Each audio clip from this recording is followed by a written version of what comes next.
উপদেষ্টা আসিফ নজরুলের কাছে কারা ফোন করে উপদেষ্টা হওয়ার জন্য লবণ করেছিল, উপদেষ্টা হতে চেয়েছিল।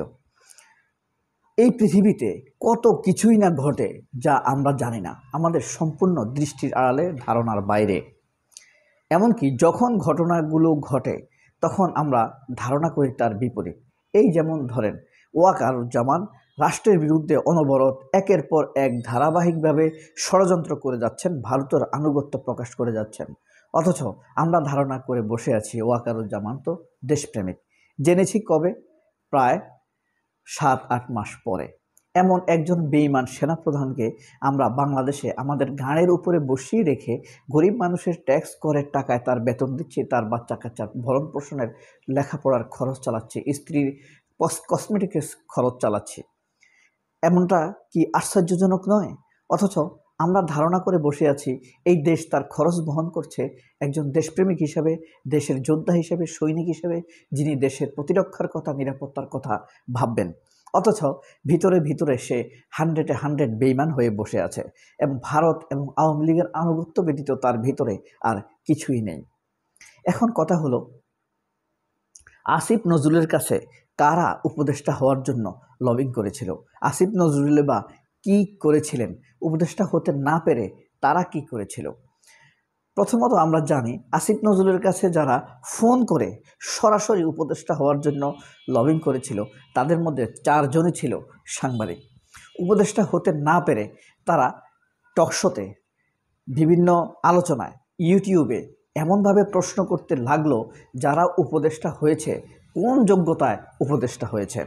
কারণ তাদের ধারণা ছিল তারা উপদেষ্টা হওয়ার জন্য যথেষ্ট যোগ্য ছিল। প্রশ্ন হলো, 4 জন না হয় সাংবাদিক, বাকি 2 জন কারা? কোন পেশার লোক? বাকি 2 জন ছিল ছাত্র প্রতিনিধিদের মধ্য থেকেই, এবং ওই 4 জন যে সাংবাদিক উপদেষ্টা হতে চেয়েও পারেননি, তারাই মূলত এখন পর্যন্ত এই সরকারের মুন্ডপাত করে যাচ্ছে উপদেষ্টা হতে না পেরে। আপনারা বুঝতে পারবেন ওই 4 জন সাংবাদিকের মধ্যে আবার একজন নারী রয়েছে। এখন কথা হলো, কিসের বলে, কি কারণে তারা নিজেদেরকে উপদেষ্টা বানাবার জন্য সরাসরি আসিফ নজরুলকে ফোন করেছিল? বা আসিফ নজরুলকেই কেন ফোন করবে, অন্য কাউকে কেন ফোন করা হয়নি যারা সহজলভ্য, যাদের ফোন নাম্বার অত্যন্ত সহজ? ব্যাপার হলো, আসিফ নজরুল ডিজিএফআই অথবা গোয়েন্দা বিভাগের লোক হিসাবে সমাধিক পরিচিত, সবার জানা, সবাই তাকে চেনে। ওই উক্ত ব্যক্তিরা যখন প্রশ্ন তোলে কোন যোগ্যতায় বর্তমান উপদেষ্টা পরিষদের উপদেষ্টারা উপদেষ্টা হতে পেরেছে, কোন যোগ্যতায় হতে পেরেছে, এই প্রশ্নটা যখন করা হয় তখন কি এই প্রশ্নটি আসিফ নজরুলের দিকে যায়? না, আসিফ নজরুলের দিকে যায় না। কারণ আওয়ামী লীগ সরকারের প্রায় লাস্ট 4-5 বছর যাবৎ আসিফ নজরুল টকশোতে, আলোচনায়, লেখালেখিতে প্রায় ছোটোখাটো কম করে হলেও সরকারের বিরোধিতার সাথে ছিল। মানে প্রথম আলো আওয়ামী লীগের যতটুকু বিরোধিতা করত ততটুকু অন্তত আসিফ নজরুল করত। কারণ সে ভারত এবং আওয়ামীপন্থী পত্রিকা প্রথম আলোর সাথে ওতপ্রোতভাবে জড়িত। এই কারণেই গোয়েন্দা বিভাগের নির্দেশনা অথবা প্ররোচনায় অথবা মোটিভেশন পেয়ে উক্ত ব্যক্তিরা উপদেষ্টা হওয়ার জন্য আসিফ নজরুলকেই বেছে নিয়েছিল। এখন গোয়েন্দা বিভাগ কাদের নির্দেশে ছিল? ওয়াকারুজ্জামান নির্দেশে। আসিফ নজরুল যদিও এই বিষয়গুলো এত খোলামেলাভাবে বলেননি, তিনি বলেছেন সংক্ষিপ্ত আকারে, কিন্তু আপনি যদি ঘটনা বিশ্লেষণ করেন তা অত্যন্ত ধারাবাহিকভাবে সুতার মতো সহজভাবে বেরিয়ে আসবে। কেন, কি কারণে, কখন, এখনকার প্রেক্ষাপটই বা কী। ওয়াকারের নির্দেশনায় উক্ত 6 জন ব্যক্তি ফোন করেছিল আসিফ নজরুলকে, তারা যেন উপদেষ্টা হয়। তখন পর্যন্তই ঠিক ছিল, তারা অপেক্ষাও করেছিলেন মাসখানেক। কিন্তু মাসখানেক যাবার পর তাদের প্রত্যাশার দুয়ারে যখন শ্যাওলা পড়েছে, সেই পথে আর হাঁটার কোনো সুযোগ নেই, অর্থাৎ উপদেষ্টা হওয়ার তাদের আর কোনো সুযোগ নেই, তখনই তারা সরকার নিয়ে প্রশ্ন করা শুরু করে বর্তমানে যারা উপদেষ্টা হয়েছে কোন যোগ্যতায় তারা উপদেষ্টা হয়েছে। অর্থাৎ এই প্রশ্নগুলো তারা ছুঁয়ে দিয়েছে বিশেষত নাহিদের দিকে, মাহফুজ আলমের দিকে এবং আসিফ মাহমুদ সজীব ভুঁইয়ার দিকে।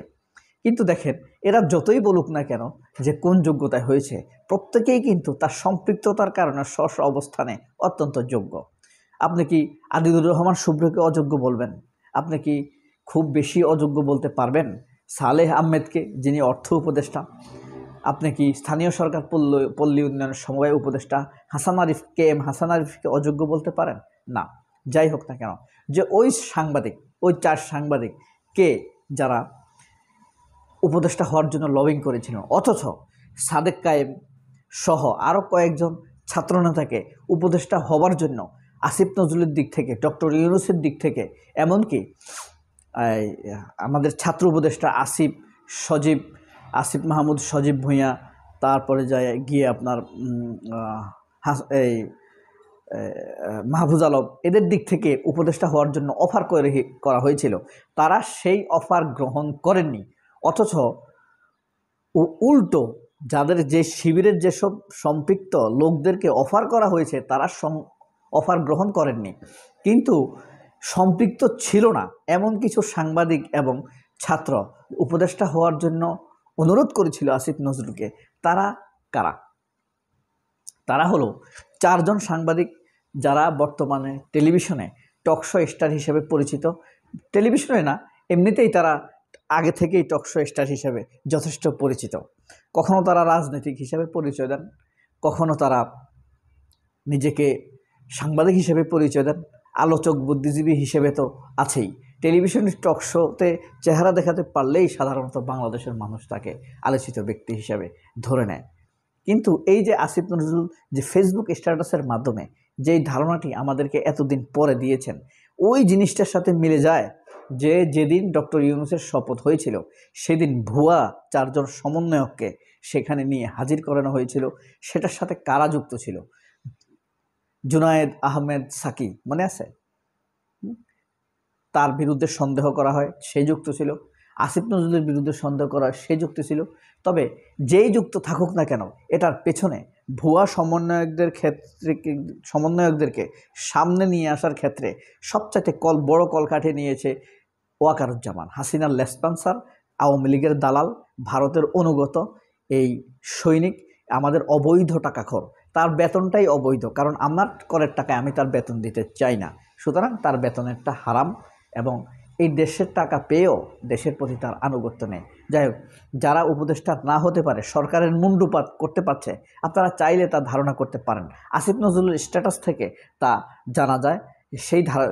তার স্ট্যাটাসের আলোকেই আজকের ভিডিওটা প্রণয়ন করা হয়েছে। তার মধ্যে একজনের নাম বলে দেই, খুবই নাকড়া ছেঁচড়া নিচু স্তরের মঞ্জুরুল আলম পান্না। ক্রমান্বয়ে সময় সুযোগ মতো অন্যদের নামও প্রকাশ করা হবে। সবাই অনেক ভালো থাকবেন। আল্লাহ হাফেজ। আসসালামু আলাইকুম রাহমাতুল্লাহি ওয়া বারাকাতুহু।